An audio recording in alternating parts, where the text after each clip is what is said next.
করোনার ঊর্ধ্বগতিতে অক্সিজেন সিলিন্ডারের চাহিদাও তুঙ্গে। কয়েক মাসে রিলিফ খরচ বেড়ে 4 গুণ। লাগামহীন বাজার নিয়ন্ত্রণে নেই নজরদারি। চট্টগ্রামে ভ্রাম্যমাণ গাড়িতে করোনার নমুনা সংগ্রহের ব্যতিক্রমী উদ্যোগ। ভোগান্তি ছাড়া পরীক্ষা করতে পেরে খুশি। খোলা স্থানে লাইনে দূরত্ব থাকায় সংক্রমণ ঝুঁকিও কম। লেবানন ফেরত শিশু জয়নবার ঠাঁই হল ঢাকার বস্তিতে। করোনায় মাকে হারিয়ে অনিশ্চিত জীবন। দ্রুত দায়িত্ব নিতে সংশ্লিষ্ট সংস্থার প্রতি আহ্বান উন্নয়ন কর্মীদের। ঢাকায় মসলিন ও রাজশাহী সিল্ক নিবন্ধন হল জিআই পণ্য হিসেবে। করোনায় পেছালো সনদ হস্তান্তর। অন্য দেশ উৎপাদন কিংবা বিপণন করতে চাইলে দিতে হবে সত্ত্ব।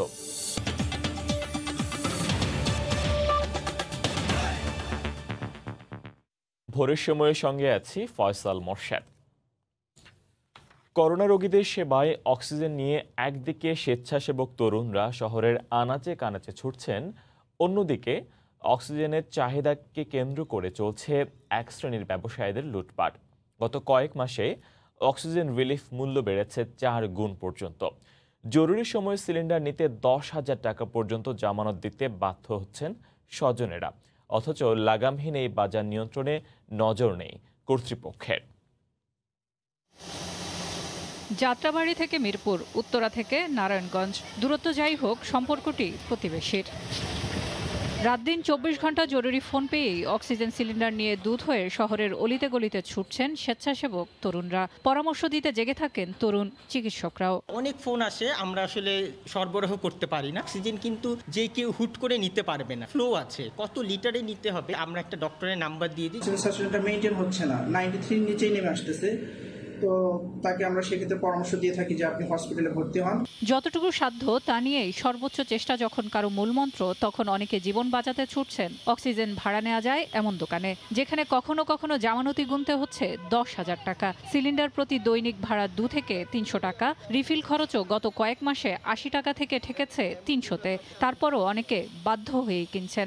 রাতে 3টার সময় এসে সিএনজি নিয়ে এসে জামানতের টাকা দিয়ে আমি সিলিন্ডার নিয়ে চলে গেছি। প্রতিদিন 2বার করে এসে রিফিল করে যাই। 10 লিটারের ওইটা আমরা দিচ্ছি হলো 12,500 টাকা, 12,000 টাকা। আমি ইব্রাহিমপুর ক্যান্টনমেন্ট থেকে ইব্রাহিমপুরে নিয়ে যাচ্ছি আরসি মগবাজার। সিলিন্ডারগুলি এই দেশে আনার পরে বিস্ফোরক অধিদপ্তরের অনুমোদন নিয়ে সিলিন্ডার পাঞ্চ করতে হয়, টেস্ট ডেট দিতে হয়। ওগুলি থাকলে কোম্পানিগুলি রিফিল দিচ্ছে, নতবা দিচ্ছে না। এদিকে নিয়ন্ত্রণহীন বাজার করোনা মহামারীকে আরো জটিল করে তুলতে পারে বলে মনে করছেন জনস্বাস্থ্য বিশেষজ্ঞরা। সরকারের পক্ষ থেকে বিষয়টি নির্ধারণ করার এবং নিয়ন্ত্রণ করার যাদের দায়িত্ব, তাদের কার্যক্রমও কিন্তু দৃশ্যমান হচ্ছে না। বাড়িতে ডাক্তারের পরামর্শক্রমে অক্সিজেন নিচ্ছে, তাদের জন্য অক্সিজেন জোগাড় করা আর্থিক কারণে এবং প্রাপ্যতার কারণে অনেক দুরূহ হয়ে পড়ে। মূল্য নিয়ন্ত্রণে না থাকাতে একদিকে মানুষের আর্থিক ক্ষতি হচ্ছে, অন্যদিকে অক্সিজেনের অভাবে অনেক রোগী খারাপ হয়ে যাচ্ছে। কোভিড সংক্রমণের কারণে বেড়েছে ফেসবুক ও অনলাইন ভিত্তিক শতাধিক প্রতিষ্ঠান। খরচ বেড়ে যাওয়ায় অক্সিজেন সিলিন্ডার সংকটে পড়েছেন বলেও জানান তারা। সেলিয়া সুলতানা, সময় সংবাদ, ঢাকা। চট্টগ্রামে করোনা সংক্রমণ বাড়ায় সরকার নির্ধারিত স্থান থেকে নয়, ভ্রাম্যমাণ গাড়ির মাধ্যমে ঘুরে ঘুরে নমুনা সংগ্রহের কাজ শুরু হয়েছে। অন্তহীন ফাউন্ডেশন নামে একটি প্রতিষ্ঠান জেলা প্রশাসন ও বিআইটিআইডি এর সহায়তায় নগরীর 6টি স্থান থেকে এ কার্যক্রম চালাচ্ছে। খোলা জায়গা ও বিশেষায়িত গাড়ি থেকে নমুনা সংগ্রহ করায় সংক্রমণের ঝুঁকি নেই বলে জানিয়েছেন টেকনিশিয়ানরা। সহজে করোনা নমুনা পরীক্ষা করাতে পেরে খুশি সাধারণ মানুষ। বিস্তারিত জানাচ্ছেন পার্থপ্রতিম বিশ্বাস। চট্টগ্রামে করোনা আক্রান্ত রোগীর সংখ্যা বাড়ছে লাফিয়ে লাফিয়ে। পরীক্ষার জন্য নমুনা দিতে গিয়ে নির্ধারিত জায়গাগুলোতে সাধারণ মানুষের উপচে পড়া ভিড়, তাই সুস্থ শরীরে সংক্রমিত হওয়ার সম্ভাবনাও বেশি। এই কারণে ভ্রাম্যমাণ গাড়ির মাধ্যমে নমুনা সংগ্রহে নেমেছে স্বেচ্ছাসেবী সংগঠন অন্তহীন ফাউন্ডেশন।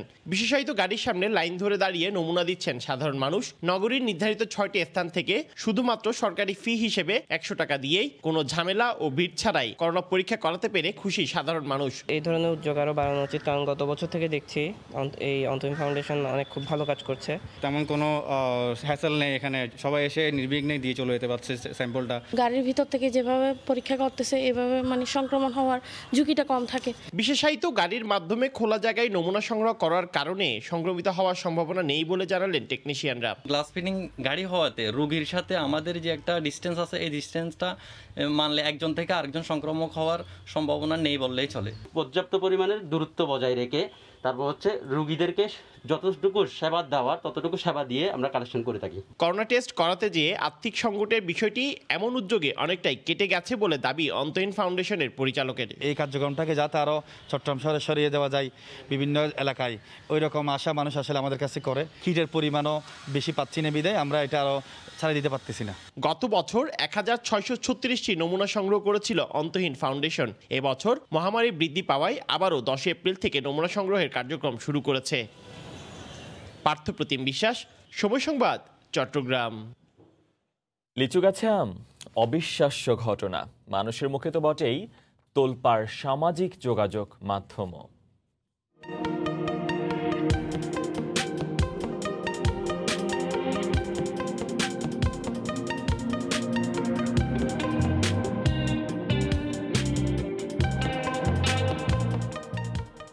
ঠাকুরগাঁও সদরের আব্দুর রহমানের বিস্ময় সৃষ্টি করা ওই লিচু গাছ নিয়ে রিপোর্ট থাকছে সংবাদের শেষাংশে। দেশে সবশেষ একদিনে করোনায় মারা গেছেন 95 জন। 28,500 নমুনা পরীক্ষায় শনাক্ত হয়েছেন 4,280 জন। আক্রান্তদের দ্রুত শনাক্ত করা না গেলে সংক্রমণ কমবে না বলে আশঙ্কা করছেন বিশেষজ্ঞরা।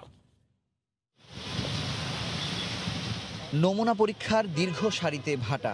কুর্মিটোলা জেনারেল হাসপাতালে করোনার নমুনা দিতে আসা মানুষের সংখ্যা অর্ধেকে নেমেছে। লকডাউন ছাড়াও নানা বাস্তবতায় উপসর্গ থাকলেও পরিবারের সবার নমুনা পরীক্ষা করাতে পারছেন না অনেকেই। আমি যখন রেজিস্ট্রেশন করতে যাচ্ছি তখন মনে করেন একজনের বেশি আর করতে পারতেছি না। অনলাইন সিরিয়াল নিয়ে এখানে কোভিড টেস্ট করানো, এটাও অনলাইনে পাওয়া যায় না। আসলে দুটো মিলে এখন আরো বেশি সমস্যা হয়ে গেছে। স্বাস্থ্য অধিদপ্তরের গবেষণা বলছে গত 6 থেকে 12 এপ্রিল সর্বাত্মক লকডাউনের আগে নমুনা পরীক্ষা হয়েছিল 3,46,000 আর সর্বাত্মক লকডাউনের শুরু থেকে 19 এপ্রিল পর্যন্ত পরীক্ষা হয়েছে মাত্র 1,56,000। তবে 21 এপ্রিল একদিনেই নমুনা পরীক্ষা আবারও বেড়ে 28,000 ছাড়িয়ে যায়। আক্রান্ত হয় 4,280 আর মারা যায় 95 জন। ওটা দেশব্যাপী অ্যান্টিজেন ভিত্তিক টেস্টটাকে ছড়িয়ে দেওয়া উচিত আর মানুষকে টেস্টের জন্য ব্যাপকভাবে উদ্বুদ্ধ করা উচিত, যেন মানুষ যে কোনো কোভিড সিমটম হলে যেন টেস্টের দ্বারস্থ হন। রিকশা যোগে হলেও সন্দেহভাজনদের কেন্দ্রে এসে পরীক্ষা করানোর আহ্বান স্বাস্থ্য অধিদপ্তরের। রিকশা খুব ভালো বহন, সেটাতে করে যদি কেউ আসতে পারে আমরা আসলে আমন্ত্রণ জানাচ্ছি। আমরা চাই যে বেশি বেশি টেস্ট হোক, তাইলে আমরা সংক্রমণ কতটুকু আছে এটা এক্স্যাক্টলি পিকচারগুলো পাওয়া যাবে আর কি। কোভিডে প্রায় প্রতিদিন মৃত্যুর নতুন রেকর্ড সৃষ্টি হলেও দক্ষিণ এশিয়ায় এখনও সবচেয়ে কম নমুনা পরীক্ষা করা হচ্ছে বাংলাদেশে। সংক্রমণ পুনরায় 5% নিচে না নামা পর্যন্ত দ্বিগুণ তিনগুণ পরীক্ষা বাড়ানোর জোর তাগিদ বিশেষজ্ঞদের। মুজাহিদ শুভ, সময় সংবাদ, ঢাকা। এদিকে মাত্র 6 মাস মেয়াদের অক্সফোর্ডের টিকার বড় চালান এনে মজুদের পক্ষে নন বাংলাদেশের বিশেষজ্ঞরা। তারা বলছেন ধাপে ধাপে এনে দূরদর্শিতার প্রমাণ দিচ্ছে সরকার। এ অবস্থায় মজুদ 25 লাখ টিকা শেষ হওয়ার আগে পরবর্তী চালান হাতে পাওয়ার আশা বাংলাদেশের। রাশেদ লিমনের রিপোর্ট। 21 জানুয়ারি 2021 উপহার হিসাবে ভারতের দেয়া 20 লাখ ডোজের মাধ্যমে ভ্যাকসিনেশন কার্যক্রমের প্রথম ধাপে নাম লেখায় বাংলাদেশ। এর 4 দিনের মাথায় 25 জানুয়ারি সেরাম ইনস্টিটিউট থেকে কেনা বাংলাদেশের প্রথম টিকার চালান আসে বেক্সিমকো ফার্মার হাত ধরে। যদিও এর আগেই সময় মতো টিকা আসা না আসা নিয়ে নানা কথা রটে বেশ কিছু গণমাধ্যম সহ সামাজিক যোগাযোগ মাধ্যমে। ঠিক তখনই সেরামের বাংলাদেশের এজেন্ট বেক্সিমকো জানিয়েছিল ধাপে ধাপে হলেও সময় মতো 3 কোটি ডোজ টিকা পাবে বাংলাদেশ। এটা আসার পরে আমরা আমাদের ওয়্যারহাউসে নিয়ে যাব এবং আমাদের ওয়্যারহাউসে নিয়ে আমরা স্টোর করব। ধাপে ধাপে আসা 1,02,00,000 মধ্যে প্রয়োগ হয়েছে 74,23,274 ডোজ। এখনো মজুদ আছে 25,76,726 ডোজ। তবে এরই মধ্যে আবারও মিশ্র প্রতিক্রিয়া মানুষের মধ্যে। গণমাধ্যমের খবরেও তৈরি হয়েছে বিভ্রান্তি। শুনছি শেষ হয়ে যাবে, তারপরে কিনে নিতে হবে। তবে এই মুহূর্তে যে ভ্যাকসিন প্রয়োগ হচ্ছে তা প্রস্তুত 6 ডিসেম্বর আর মেয়াদ 3রা জুন 2021 পর্যন্ত। তাই মজুদ নিয়ে কোনো প্রশ্ন তুলতে নারাজ বিশেষজ্ঞরা। তারা বলছেন সরকার ধাপে ধাপে আনার প্রক্রিয়ার কারণেই মজুদ প্রক্রিয়া সঠিক নিয়মে হচ্ছে। 8 থেকে 12 সপ্তাহের মধ্যে দ্বিতীয় ডোজ দিতে হবে। লটে আনাই সুবিধাজনক, কারণ এটাকে সংরক্ষণ করা সহজ। ভ্যাকসিন নিতে সুরক্ষা ওয়েবসাইটে এ পর্যন্ত নিবন্ধন করেছেন 71,50,873 জন। রাশেদ লিমন, সময় সংবাদ, ঢাকা। বিএনপি চেয়ারপারসন বেগম খালেদা জিয়ার শারীরিক অবস্থা আগের চেয়ে ভালো বলে জানিয়েছেন তার চিকিৎসক। বুধবার রাত ৯টার দিকে বেগম জিয়ার শারীরিক অবস্থা পর্যবেক্ষণে গুলশানে বেগম জিয়ার বাসায় আসেন চিকিৎসক ডাক্তার আল মামুন ও AZM জাহিদ হোসেন।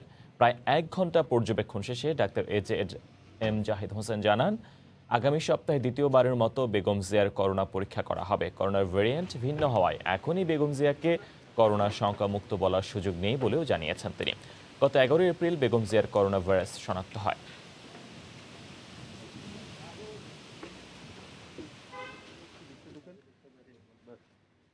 চোদ্দতম দিন আপনাদের আজকে শেষ হয়ে যাচ্ছে। আপনার স্যাচুরেশন সবসময় আগেও যেরকম ছিল, অর্থাৎ 99% সবসময়ই থাকেন। নর্মাল টেম্পারেচার আপনার চলতেছে।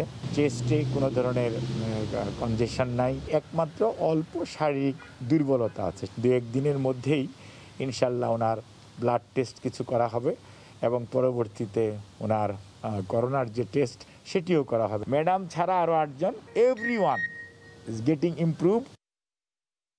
এদিকে হেফাজত নেতা মাওলানা মামুনুল হকের সাম্প্রতিক কর্মকাণ্ডে দেশের আলেম সমাজ বিব্রত বলে মন্তব্য করেছেন হাক্কানি আলেম সমাজ নামে একটি অরাজনৈতিক সংগঠন। বুধবার সকালে ঢাকা রিপোর্টার্স ইউনিটিতে এক সংবাদ সম্মেলনে এমন মন্তব্য করেন সংগঠনের নেতারা। মামুনুল হক যে চুক্তিভিত্তিক বিয়ের দাবি করেছেন তা ইসলাম সমর্থন করে না বলেও মন্তব্য করেন তারা। মামুনুল হক তার বিয়ের প্রমাণাদি উপস্থাপন করতে না পারলে তার বিরুদ্ধে ব্যবস্থা নেওয়ার দাবিও তোলেন আলেম সমাজ।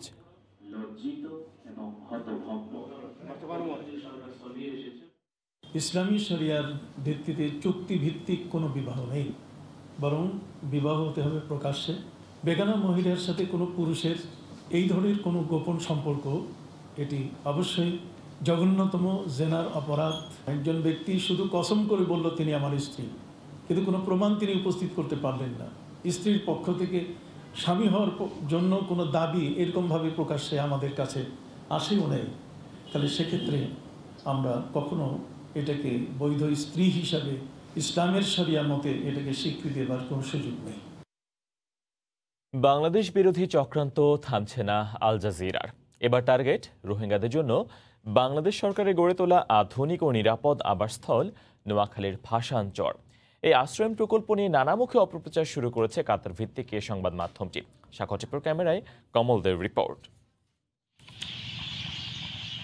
১৭০ বছরের ঘূর্ণিঝড়ের ইতিহাস এবং ক্ষয়ক্ষতি পর্যালোচনা করেই গড়ে তোলা হয়েছে নোয়াখালীর ভাসানচরের আধুনিক এই আশ্রয়ন প্রকল্প, যেখানে ব্যবহার করা হয়েছে উন্নত সব প্রযুক্তি। ইতিমধ্যে ৫ দফায় যাওয়া ১৫,০০০ রোহিঙ্গা বসবাস করছেন। আর এই ভাসানচর নিয়েই অপপ্রচার চালাচ্ছে কাতার ভিত্তিক সংবাদ মাধ্যম Al Jazeera. Special weather signal যখন থাকে, আপনার লাস্ট আমপান, বুলবুল, ফণি এই ধরনের যখন সিগন্যাল হয়, তখন অন্যান্য কোস্টাল এলাকায় যে নিয়ম ফলো করে 2 থেকে 3 দিন হয়তো চলাচলটা বন্ধ রাখে, ওইটা আমরা ফলো করব। গত 3 বছর ধরে বাংলাদেশ নৌবাহিনীর সহযোগিতায় এই ভাসানচরে রোহিঙ্গাদের জন্য গড়ে তোলা হয়েছে গুচ্ছগ্রাম, ঘূর্ণিঝড় শেল্টার এবং হাসপাতাল। চলতি বছরের 18ই মার্চ বহুল আলোচিত ভাসানচর পরিদর্শন করেছেন জাতিসংঘের প্রতিনিধি দল। রোহিঙ্গা বসতি স্থাপন নিয়ে ইতিবাচক প্রতিবেদনও দিতে যাচ্ছে তারা। তার আগে ভাসানচর পরিদর্শন করেছেন উন্নত দেশের কূটনীতিকরা। তারাও ভাসানচর নিয়ে অনেকটা ইতিবাচক।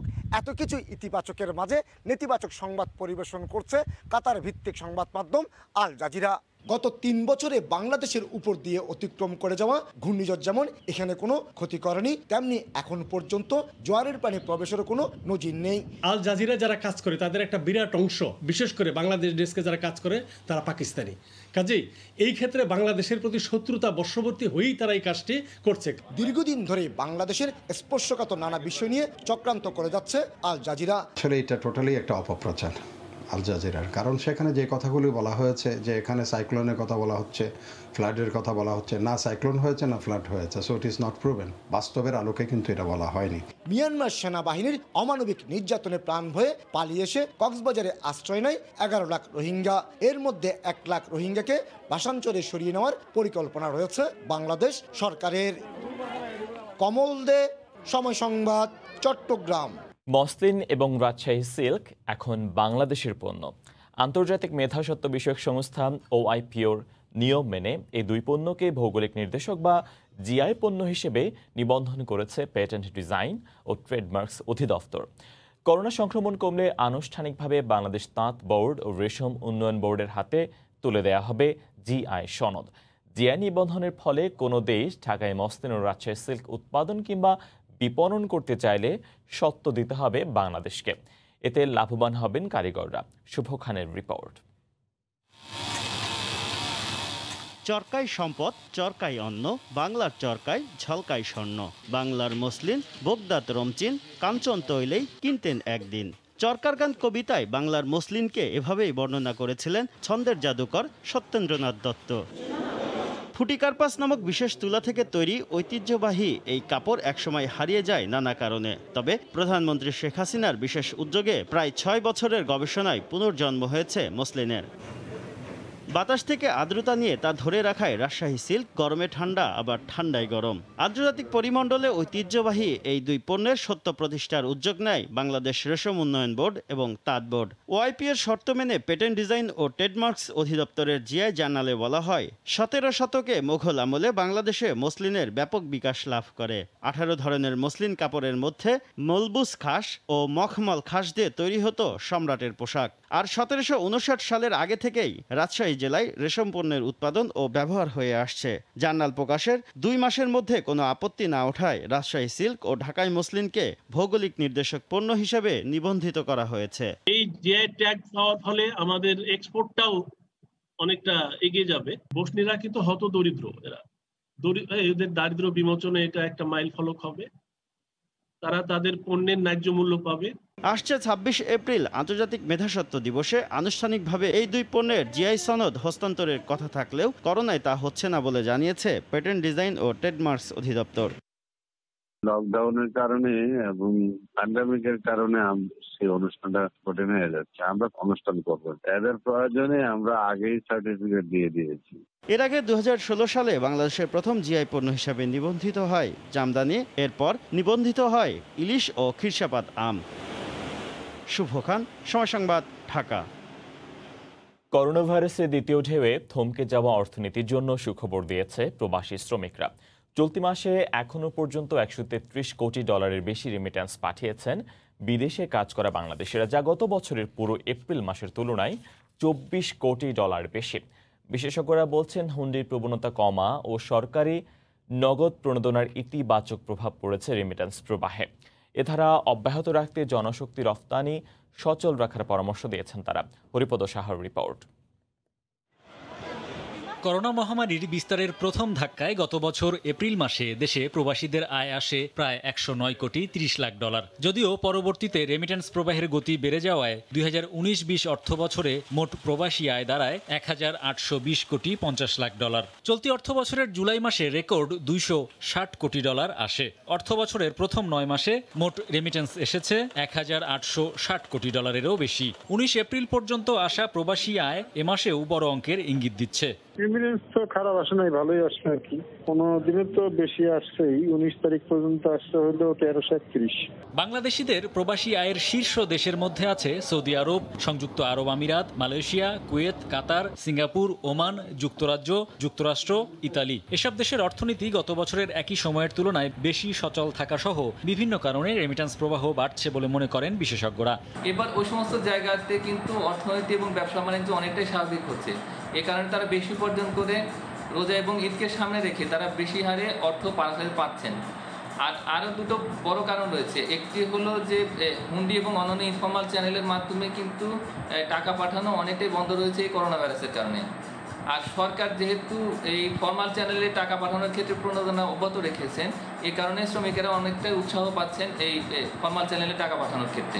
ওই দেশে যারা এখনো পর্যন্ত আছে ওই দেশে যেন তারা কাজটা ঠিক মতো করে যেতে পারে। একই সাথে হচ্ছে নতুন জব মার্কেটের জন্য যে স্কোপ গুলো তৈরি হচ্ছে এবং সেক্ষেত্রে আমাদের অভিবাসীদের স্কিল যদি বাড়িয়ে পাঠানো নিশ্চিত করে যদি তাকে লিগাল ওয়েতে যদি সে রেমিটেন্সটা পাঠাতে পারে, আমি মনে করি যে সেইটা আমাদের টোটাল এই প্রক্রিয়াকে একটা পজিটিভ জায়গায় রাখতে সাহায্য করবে।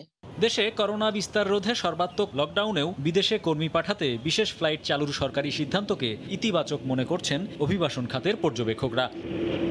হরিপদ সাহা, সময় সংবাদ, ঢাকা। আসছে বর্ষায় ভাঙনের শঙ্কায় সর্বাত্মক লকডাউনের মধ্যেও পদ্মা সেতুর জাজিরা প্রান্তে চলছে ব্যাপক কর্মযজ্ঞ। বর্ষার আগে নদী শাসনের কাজ শেষ করতে হাজার হাজার বালুর বস্তা ও ব্লক ফেলা হচ্ছে পদ্মায়। বিস্তারিত জানাচ্ছেন নাসির উদ্দিন উজ্জ্বল। পদ্মা সেতুর জাজিরা প্রান্তে নদী শাসন ঘিরে চলছে বিশাল কর্মযজ্ঞ। সর্বাত্মক লকডাউনের মধ্যেও নদীতে ফেলা হচ্ছে লাখ লাখ বালুর বস্তা, ব্লক ও বড় বড় পাথর। নদীর তলদেশে স্লব তৈরি করা হচ্ছে, পাশে নদীর তীর ব্লক দিয়ে ঢেকে ফেলা হচ্ছে। ভাঙনটা যাতে বাড়তে না পারে সেজন্য আমরা হাজার হাজার শ্রমিক এই ভাইরাসে কাজ করতেছি। পাথর ফেলাইতেছি, বস্তা দিতেছি, যাতে নদী এদিকে আর কোনো ক্ষয়ক্ষতি করতে না পারে। আমাদের ভালোবাসা এবং আবেগের পদ্মা সেতু আমরা কাজ করতেছি, আনন্দ পাইতেছি যে 10 টাকা এখানে আমাদের ইনকাম হইতেছে। পদ্মা সেতুর দায়িত্বশীলরা বলছেন নদীর গতিপথ পাল্টেছে, খরা স্রোতার বিশাল এলাকায় চর পড়ে গেছে, নদী ধাবিত হচ্ছে জাজিরার দিকে। তাই আশঙ্কা করা হচ্ছে আসন্ন বর্ষায় জাজিরা প্রান্তে আঘাত করতে পারে। পানি বৃদ্ধি পেলে তখন তো আর কাজ করা যাবে না, স্লোপে বাকি, তো সেজন্য লোয়ার স্লোপের কাজগুলো আগে শেষ করতেছি, তারপরে আস্তে আস্তে আপার স্লোপের কাজগুলো করব। আসন্ন বর্ষার আগে প্রায় 10.5 কিলোমিটার এলাকা নদী শাসন সম্পন্ন করার পরিকল্পনা রয়েছে। আর্থিক অগ্রগতি প্রায় 70%, আর কাজের অগ্রগতি 82.5%। শরীয়তপুরের জাজিরায় পদ্মা সেতু প্রকল্প এলাকা থেকে নাসির উদ্দিন উজ্জ্বল, সময় সংবাদ। নির্ধারিত সময়ের 2 দিন আগে দিয়াবাড়ি পৌঁছেছে মেট্রো রেলের কোচের সেট। প্রথম লটে এসেছে 2টি কোচ। পরীক্ষা নিরীক্ষা শেষে 2 মাসের মধ্যে ট্রায়াল রানের কথা ভাবছেন কর্তৃপক্ষ। রাশেদ লিমনের রিপোর্ট। নির্ধারিত সময়ের 2 দিন আগেই বুড়িগঙ্গায় মেট্রো রেলের কোচবাহী বিশেষ কার্গো বুধবার দুপুর 2টা নাগাদ বালু নদী হয়ে এগিয়ে যায় দিয়াবাড়ির দিকে। অবশেষে বুধবার বিকেল 5টার দিকে দিয়াবাড়ির মেট্রো রেলের অস্থায়ী জেটিতে নোঙর করে দেশের প্রথম মেট্রো রেলের কোচের সেট। প্রথম লটে এসেছে 2টি কোচ। বৃহস্পতিবার সকালে শুরু হবে খালাস প্রক্রিয়া। প্রথমে 2টি ও অপর কার্গোতে থাকা আরও 4টি ডাঙায় তুলে ডিপোতে নেওয়া হবে শুক্রবারের মধ্যে। সকাল 8টা থেকে আমরা চেষ্টা করব যে 4টা কোচ আনলোড করে আমাদের ডিপোতে যে নিয়ে নামানোর জন্য জায়গা যেটা আমরা প্রস্তুত করে রেখেছি সেই জায়গাতে এগুলোকে নিয়ে যাব। পরীক্ষা নিরীক্ষা শেষে 2 মাসের মধ্যেই ট্রায়াল রানের কথা ভাবছে কর্তৃপক্ষ। আমাদের হাতে এখন একটু নামানোর পরে কয়টা দিন আমাদের একটু সময় দেন, আমরা একটু দেখি যে কি অবস্থাতে আছে। এই ধরেন 1.5 থেকে 2 মাসের ভিতরে ইন্টিগ্রেটেড টেস্ট পরিপূর্ণভাবে সম্পন্ন করা যাবে, তারপরে আমরা ট্রায়াল রানের দিকে যাব। এপ্রিল শেষে এমআরটিএ লাইন 6 এর সার্বিক অগ্রগতি 61.49%।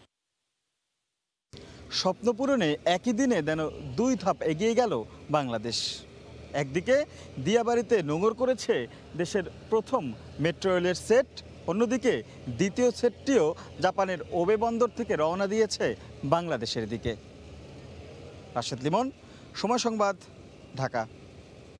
করোনার ঊর্ধ্বগতি নিয়ন্ত্রণে বন্ধের 16 দিন পর কক্সবাজার বাদে বুধবার থেকে আবারও চালু হলো অভ্যন্তরীণ রুটে সব ফ্লাইটেতে সন্তোষ প্রকাশ করেছেন যাত্রীরা। তবে বিশেষ ফ্লাইটের শিডিউল বিড়ম্বনায় আজও দুর্ভোগ পোহাতে হয়েছে প্রবাসী কর্মীদের।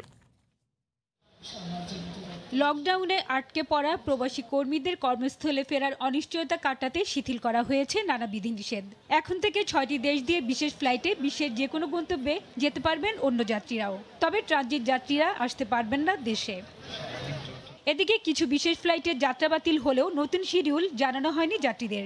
ফলে উৎকণ্ঠা নিয়ে বিমানবন্দরের টার্মিনালের বাইরে ঘন্টার পর ঘন্টা অপেক্ষা করতে হচ্ছে প্রত্যন্ত অঞ্চল থেকে আসা প্রবাসী কর্মীদের। ঢাকা টু শারজা যাইব আজকে, কিন্তু আজকে সকালে যে ফ্লাইটটা আসলে এটা ক্যান্সেল হয়ে গেছে। যাবে কি যাবে না তা জানি না। এখন আমাদের ফ্লাইট যদি না হয় আমি যে ভারত যাবো, এ পর্যন্ত আমার কাছে 10 টাকা আমি যেতে পারবো না।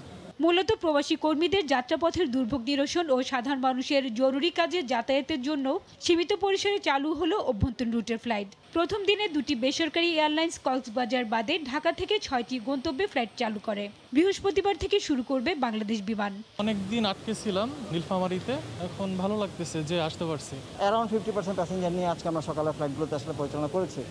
বাট এখনকার যে প্রেক্ষাপট সেই প্রেক্ষাপটে আমাদের যে স্বাস্থ্যবিধির যে ব্যাপারগুলো আছে প্রত্যেকটা জিনিসে মানার আমরা চেষ্টা করেছি। এদিকে স্বাস্থ্যবিধি না মানলে এয়ারলাইন্সগুলোর বিরুদ্ধে ব্যবস্থা নেওয়া হবে বলে হুঁশিয়ার করেছেন বিমানবন্দরের পরিচালক। চেয়ারম্যান মহোদয় বলেছে স্বাস্থ্যবিধি মেনটেন করেই সমস্ত ফ্লাইট পরিচালিত করতে হবে।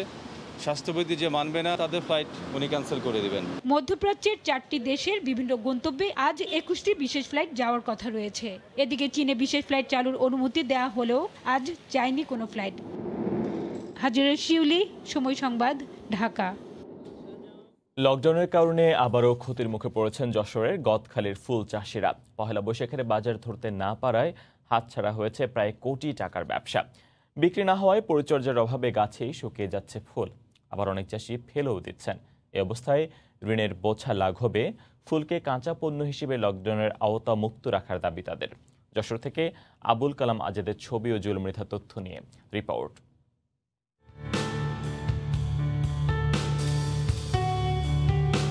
ঝিকরগাছা উপজেলার বিভিন্ন গ্রামে বাণিজ্যিকভাবে চাষ হয় গাঁদা, গোলাপ, গ্লাডিওলাস, রজনীগন্ধা, gerbera, cosmos, daisy, gypsy, dahlia, চন্দ্রমল্লিকা সহ বিভিন্ন প্রজাতির ফুল।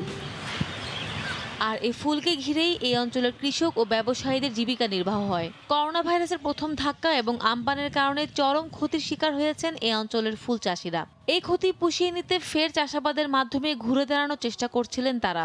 এরই মধ্যে দ্বিতীয় দফায় লকডাউন ঘোষণায় পহেলা বৈশাখ সহ বিভিন্ন পূজা অর্চনায় তারা ব্যবসায়ী করতে পারেননি। পয়লা বৈশাখে ফুল বেচতে পারলাম না, ফুল সব ফুটে নষ্ট হয়ে যাচ্ছে। 20 টাকা 30 টাকা শোয়া, তাও বাড়ি তাও বিক্রি হচ্ছে না, কেটে ফেলা দিচ্ছি।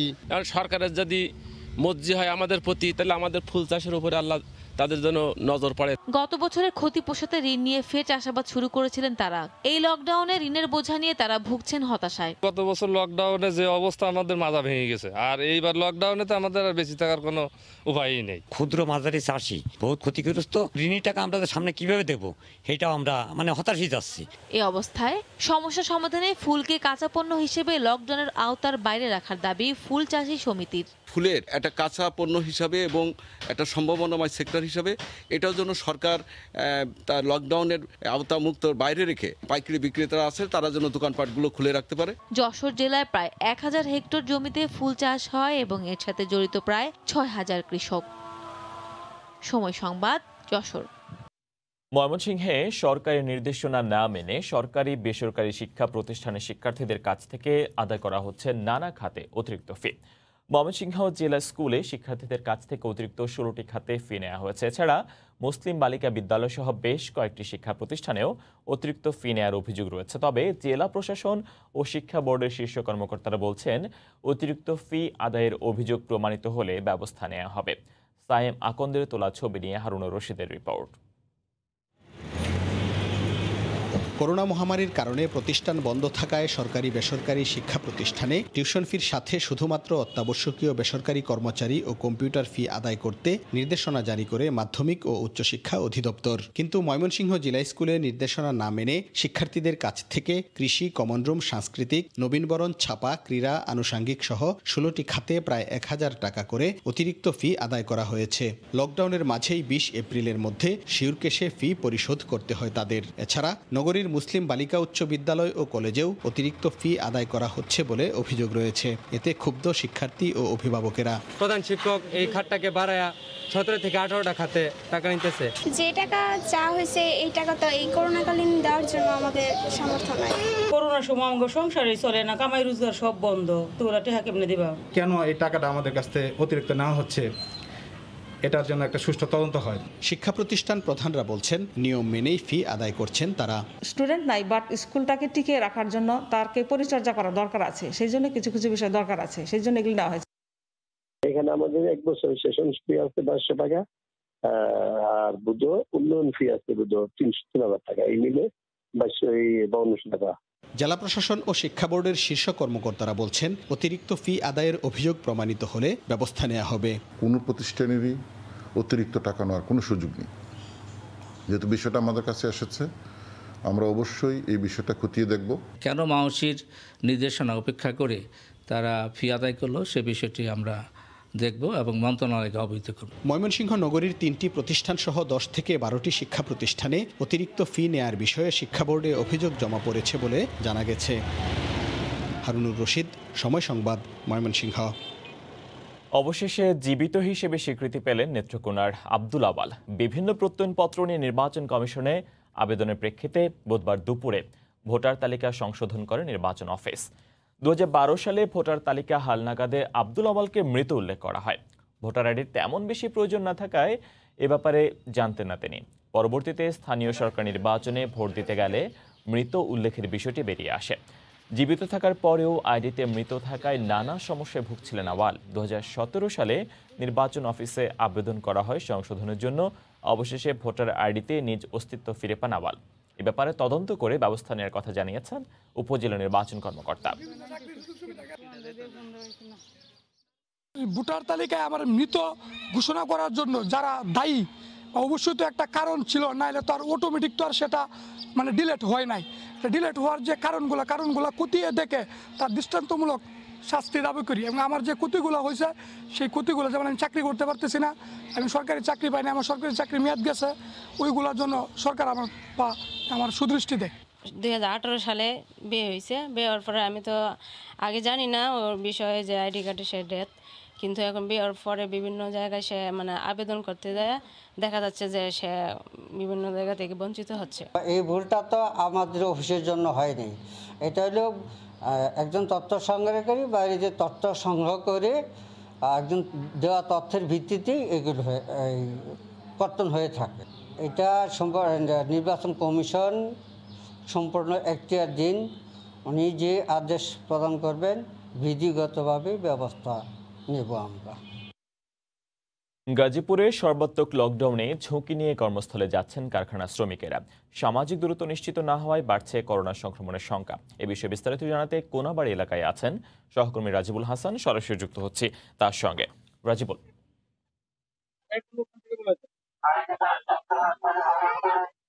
ফয়সাল, টানা লকডাউনে যে সরকারের নির্দেশনা ছিল যে গণপরিবহন নিজস্ব থাকতে হবে শ্রমিকদের, সেটি কিন্তু এখনো উপেক্ষিত।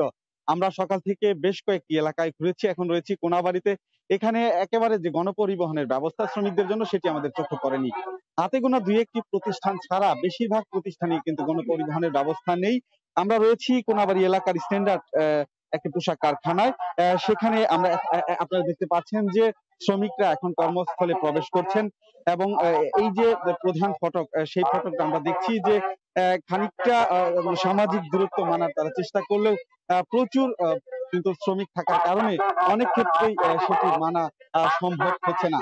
তবে গণমাধ্যমের ক্যামেরা দেখে কিন্তু তারা তাদের যে সামাজিক দূরত্ব এবং হাত ধোয়া, তাপমাত্রা মেপে কারখানায় প্রবেশ করা, সেই বিষয়গুলো অনেকটাই পরিবর্তন এসেছে। এছাড়া আমি এখানকার কর্তৃপক্ষের সঙ্গে কথা বলেছিলাম, জিজ্ঞেস করেছিলাম যে প্রতিদিন কি তারা এই ব্যবস্থা রাখেন কিনা।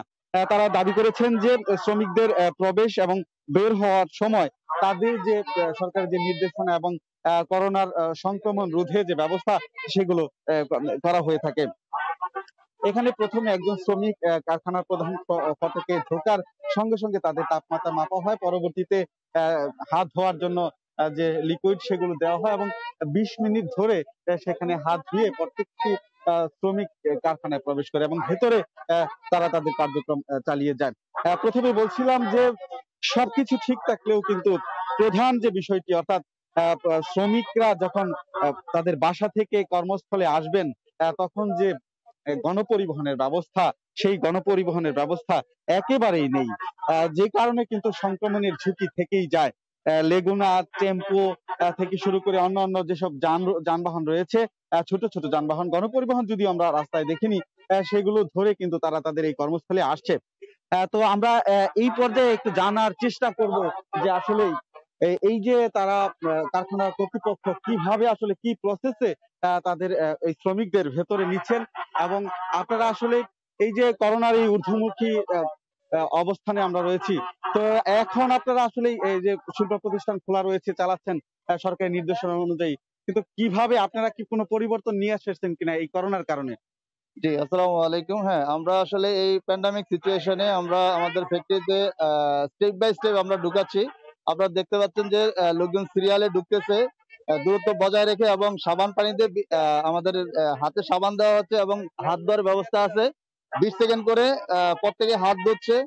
শুধু তাই নয়, আমরা ফ্লোরের ভিতরেও মানে প্রত্যেকটা মেশিনে সেপারেশন দিছি যাতে সোশ্যাল ডিস্টেন্সটা মেনটেন হয়। আপনারা কেন তাহলে গণপরিবহনের ব্যবস্থা করছেন না? এই যে গাদাগাদি করে ঝুঁকি নিয়ে আসছেন। গণপরিবহন বলতে আমাদের প্রত্যেক ওয়ার্কারের এই সারাউন্ডিং এ থাকে, দূরের কোনো ওয়ার্কার নাই, দূরের থেকে কেউ আসে না। আমাদের এই জন্য আগেও ছিল না যে লোকজন থাকে পাশাপাশি, একদম ফ্যাক্টরির সারাউন্ডিং এ লোকজন থাকে, গণপরিবহনের ব্যবস্থা প্রয়োজন হয় না, এই জন্য গণপরিবহন নাই। শুনছিলেন যে গণপরিবহনের কথা বলছিলাম, যে কেন আপনাদের নিজস্ব গণপরিবহন নেই, সরকারের নির্দেশনা রয়েছে, তবুও কেন গণপরিবহনের ব্যবস্থা করা হয়নি এই যে শ্রমিকরা তাদের জন্য। তারা বলছেন যে তাদের বেশিরভাগ শ্রমিকই এই কলকারখানার আশপাশে হয়, তারা এখনো পর্যন্ত গণপরিবহনের ব্যবস্থা করেনি। তো এই ছিল আমার কাছে গাজীপুর থেকে ফয়সাল সবশেষ। সহকর্মী রাজিবুল হাসান সরাসরি যুক্ত হয়ে জানাচ্ছিলেন গাজীপুরের কোনা বাড়ি থেকে। অন্য প্রসঙ্গ, ভ্রাম্যমাণ সবজি ও মাছ ব্যবসায়ীদের বিক্রি স্বাভাবিক সময়ের চেয়ে নেমে এসেছে অর্ধেকে। পর্যাপ্ত সবজি থাকলেও ক্রেতা নেই। সানবির উপলের রিপোর্ট।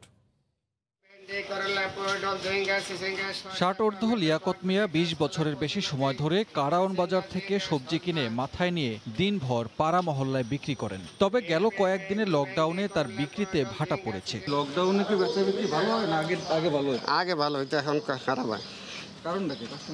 কাস্টমার নাই, প্রায় দেশে গেছে। করোনার মহামারীতে অনেকেই পেশা পরিবর্তন করে ভ্রাম্যমাণ সবজি বিক্রেতা হয়েছেন। ভ্যান গাড়িতে করে ঘুরে বেড়ান বিভিন্ন এলাকায়। প্রথম রোজা করছি ৮০ টাকা, এখন এই শসা বেশি মাত্র ৬০ টাকা ৫০ টাকা। লকডাউনে লোক নাই, এখন বেচা কিনা কম, পেট কোনো রকম বাঁচাইতেছে।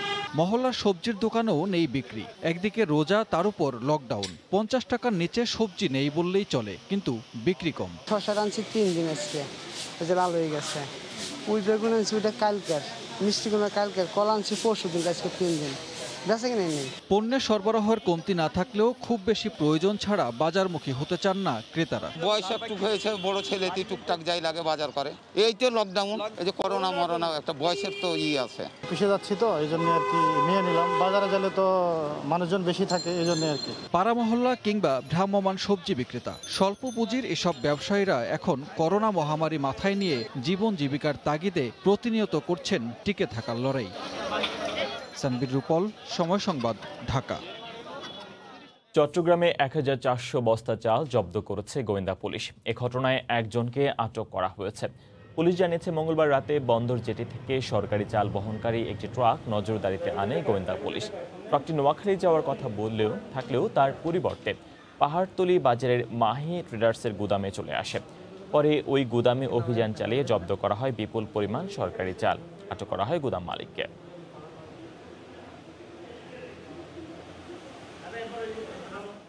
করোনা সংকট মোকাবিলায় চলতি বৌর মৌসুমে গতবারের চেয়ে বেশি ধান ও চাল কেনার লক্ষ্যমাত্রা ঠিক করেছে সরকার। লটারির মাধ্যমে বেশি দামে সরাসরি কৃষকের কাছ থেকে ২০ লাখ টনেরও বেশি খাদ্যশস্য কেনা হবে বলে জানিয়েছেন কৃষিমন্ত্রী। প্রসূন আশিসের রিপোর্ট। গত বছরের চেয়ে ১ লাখ হেক্টর বাড়িয়ে দেশের ৪৮ লাখ হেক্টর জমিতে এবার বোরো ধানের উৎপাদন লক্ষ্যমাত্রা ২ কোটি ৫ লাখ টন। গত বছর ২৬ টাকা কেজি দরে ৮ লাখ টন ধান, ৩৬ টাকা কেজি দরে ১০ লাখ টন সিদ্ধ চাল, ৩৫ টাকা কেজি দরে ১.৫ লাখ টন আতপ চাল এবং ২৮ টাকা কেজি দরে ৭৫,০০০ টন গম কেনার সিদ্ধান্ত নেওয়া হয়। মহামারীতে জরুরি পরিস্থিতি মোকাবিলায় এবার আরও বেশি খাদ্যশস্য সংগ্রহের পাশাপাশি প্রান্তিক চাষিদের কাছ থেকে লটারির মাধ্যমে ধান কেনার কথা জানিয়েছেন কৃষিমন্ত্রী। ক্ষুদ্র চাষি, তাদের কাছ থেকে আমরা ধানটা কিনবো লটারির মাধ্যমে, যাতে রাজনৈতিক কোনো সামাজিক কোনো প্রভাব খাটিয়ে কেউ ধান সরকারের বেশি দামে দিতে না পারে। খাদ্য ঘাটতি ঠেকাতে মজুদ বাড়ানো এবং ক্ষুদ্র চাষিদের কাছ থেকে ধান চাল সংগ্রহ প্রক্রিয়ায় স্বচ্ছতার তাগিদ দেন বিশেষজ্ঞরা। করোনার ঢেউয়ে যেহেতু সাধারণ মানুষের খাদ্যের সংকট হতে পারে, সেই হিসেবেই প্রকিউরমেন্টটা বেশি হওয়া উচিত। তাদের মতে রাইস মিলারদের কারসাজিতে দাম যাতে লাগাম না ছাড়ায় সেদিকে নজরদারি বাড়াতে হবে। তবে বড় মিলারদের সিন্ডিকেটের কারণে চালের বাজার নিয়ন্ত্রণে না থাকার অভিজ্ঞতা থেকেই এ ব্যাপারে পদক্ষেপ নেওয়ার কথা জানান কৃষিমন্ত্রী। খুবই জরুরিভাবে নজর দেওয়া উচিত যে অতিরিক্ত বড় রাইস মিলাররা আসলে কি পরিমাণ ক্যাপাসিটির বাজারটা নিয়ন্ত্রণ করছে মিলাররা, কাজেই সরকারের গুদামে পর্যাপ্ত চাল থাকার দরকার ছিল। প্রতি বছর জনসংখ্যা বৃদ্ধির পাশাপাশি রোহিঙ্গাদের অতিরিক্ত খাদ্য সহায়তার ফলে ঘাটতির আশঙ্কা দেখা দিলে দ্রুত আমদানির পরিকল্পনা রয়েছে বলেও জানান কৃষিমন্ত্রী। প্রসূন আশিস, সময় সংবাদ, ঢাকা। হবিগঞ্জে বড় মৌসুমের ধান কাটার কাজ চলছে পুরো দমে। করোনা লকডাউনে জেলা প্রশাসনের বিশেষ উদ্যোগ গ্রহণের ফলে শ্রমিক সংকট নিরসন হয়েছে। পাশাপাশি কম্বাইন্ড হারভেস্টার মেশিনে দ্রুত কাটা হচ্ছে ধান। ইতোমধ্যে জেলার ৩০% ধান কাটা শেষ হয়েছে। কৃষকেরা চান ধানের ন্যায্য দাম। রাশেদ আহমদ খানের তথ্য ছবি নিয়ে রিপোর্ট। হাওর বেষ্টিত হবিগঞ্জ জেলার প্রধান ফসল বোরো মৌসুমের ধান। এবার ধান কাটার শুরুতেই ভারী বর্ষণ ও আগাম বন্যার পূর্বাভাস দিয়েছে আবহাওয়া অধিদপ্তর। তাই শ্রমিক ও মেশিনের মাধ্যমে দ্রুত গতিতে কাটা হচ্ছে পাকা ধান। কৃষি বিভাগের তথ্য মতে হাওর অঞ্চলে ধান কাটা শেষ করতে মে মাসের প্রথম সপ্তাহ পর্যন্ত সময় লাগতে পারে। আগাম বন্যা বা প্রাকৃতিক দুর্যোগ না হলে ধান ঘরে তুলতে পারবে কৃষক। কৃষকরা বলছেন শ্রমিকের তুলনায় হারভেস্টার মেশিনে ধান কাটতে সময় ও খরচ দুটিই কম। তাই আরও বেশি মেশিন প্রদানের দাবি তাদের। কৃষকরা আগাম বন্যার খবর হইয়া আমরা মজুরি বেশি দেয়, আমরা দিনে রাতে ধান কাটি। আশা করি টাইমের ভিত্তিতে আমরা ধান কাটতে শেষ করতে পারবো। শ্রমিকে কাটলে ৬০০০ টাকা খরচ যায়, মেশিনে কাটলে ২০০০ টাকা খরচ যায়। পর্যাপ্ত শ্রমিক ও মেশিনে ধান কাটছে কৃষক। যথাসময়ে ধান উঠানো সম্ভব হবে বলে মনে করেন কৃষি কর্মকর্তা। ইতিমধ্যে আমরা হাওর এলাকায় ২৮% জমি দান করতে সক্ষম হয়েছি এবং নন হাওর এলাকায় 8% জমিতে দান কর্তন সম্পন্ন হয়েছে। এবছর এখানে দান কর্তনে কোনো সমস্যা নেই। প্রশাসনের কর্মকর্তারা জানান ভারী বর্ষণ ও আগাম বন্যার পূর্বাভাসের ব্যাপারে সকলকে সতর্ক করা হয়েছে। সবাইকে আমরা সতর্ক করছি যাতে সঠিক সময় সবাই কৃষকেরা তাদের নিজ ঘরে পাকা ধান তুলতে পারে। জেলায় এবছর ১,২২,০০০ হেক্টর জমিতে ধানের উৎপাদন লক্ষ্যমাত্রা ৫,১৪,০০০ মেট্রিক টন। সময় সংবাদ, হবিগঞ্জ। এদিকে আবহাওয়া দপ্তরের আগাম অতিবৃষ্টির পূর্বাভাসে হাওরে ধান কাটা শেষ করা নিয়ে দুশ্চিন্তায় পড়েছেন কৃষকেরা। কৃষি বিভাগের জরুরি নির্দেশনা পেয়ে পুরোপুরি পাকার আগে কেটে ফেলা হচ্ছে বোরো ধান, কিন্তু চড়া মজুরিতেও মিলছে না কৃষি শ্রমিক। এমন পরিস্থিতিকে হাওরের কৃষকদের জমির ধান কেটে দেওয়ার উদ্যোগ নিল কৃষক লীগ। নূর মোহাম্মদের পাঠানো তথ্য ছবি নিয়ে রিপোর্ট। জেলার করিমগঞ্জ উপজেলার গেরাজুর হাওরে এক কৃষকের ১ একর জমি ধান কেটে দিলেন কৃষক লীগের নেতাকর্মীরা। এর মধ্য দিয়ে শুরু হলো অসহায় কৃষকদের ধান কেটে দেওয়ার কর্মসূচি। ভারী বর্ষণ ও আগাম বন্যার পূর্বাভাস দিয়েছে আবহাওয়া অধিদপ্তর, আর কৃষি বিভাগ নির্দেশনা দিয়েছে ধান কাটার। কিন্তু লকডাউনের জন্য চড়া দামেও মিলছে না ধান কাটা শ্রমিক। এমন দুঃসময়ে কৃষক লীগ এগিয়ে আসায় তারা খুশি। শ্রমিকরা খুব ঝামেলা, পাওয়া যায় না। আগাম বন্যায় ক্ষতিগ্রস্ত হইতে পারে, তার জন্য কৃষক লীগের দলে আমার জমিটা কাটে গেছে। গত বছরের মতো এবারও মহামারীতে প্রধানমন্ত্রীর নির্দেশ বাস্তবায়ন করছেন বলে জানালেন কৃষক লীগের নেতারা। শেখ হাসিনার নির্দেশে সারা বাংলাদেশে এই বোরো ধান মাঠে থাকা পর্যন্ত কৃষকের পাশে থেকে ধান কাটবে। দেশব্যাপী এই কর্মসূচিতে কিশোরগঞ্জ ছাড়াও পর্যায়ক্রমে সিলেট, সুনামগঞ্জ, হবিগঞ্জ ও নেত্রকোনাতে একইভাবে কৃষকদের ধান কেটে দেওয়া হবে। সময় সংবাদ, কিশোরগঞ্জ।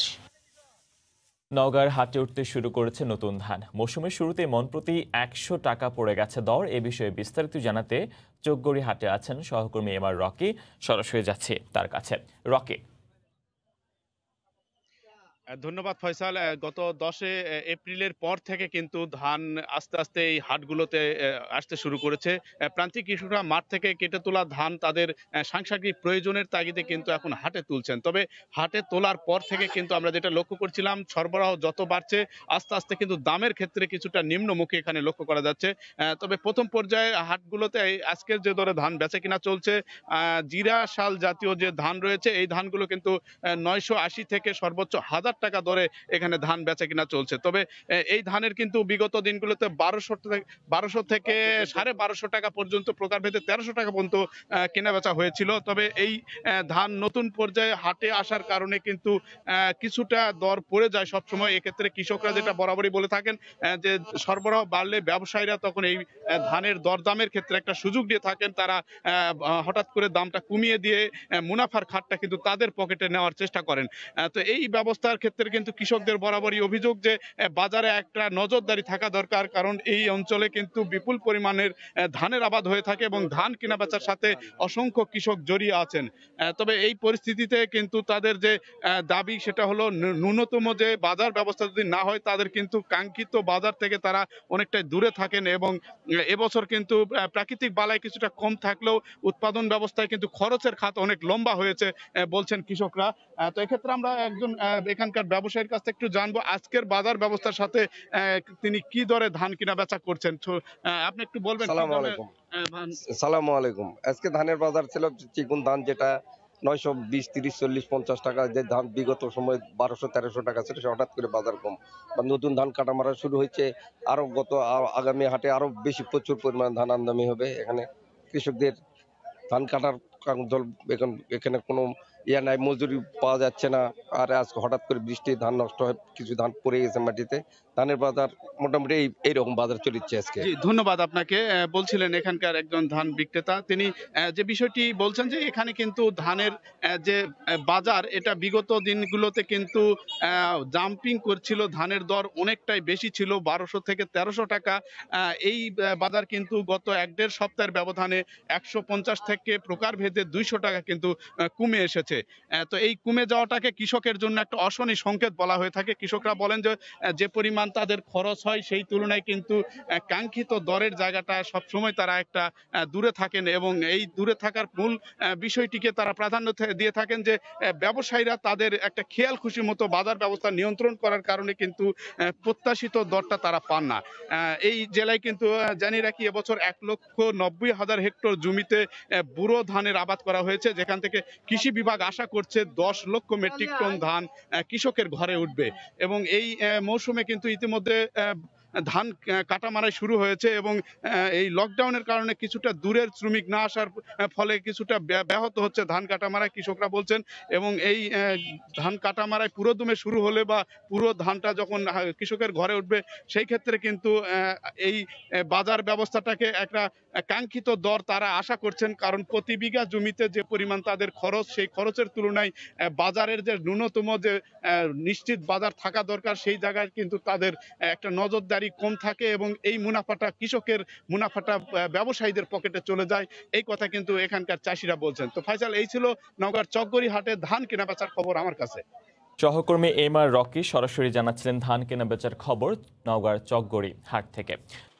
আলু উৎপাদনের শীর্ষ জেলা মুন্সিগঞ্জে প্রতি বস্তায় 100 টাকা বেড়েছে আলুর দাম। এ বিষয়ে বিস্তারিত জানাতে ধলাগাঁও বাজারে আছেন সহকর্মী নাসিরউদ্দিন উজ্জ্বল। সরাসরি যাচ্ছি তার কাছে। উজ্জ্বল, ফয়সাল, এই মুন্সিগঞ্জের আলুর বাজারে কিন্তু দুই রকম পরিস্থিতি বিরাজ করছে।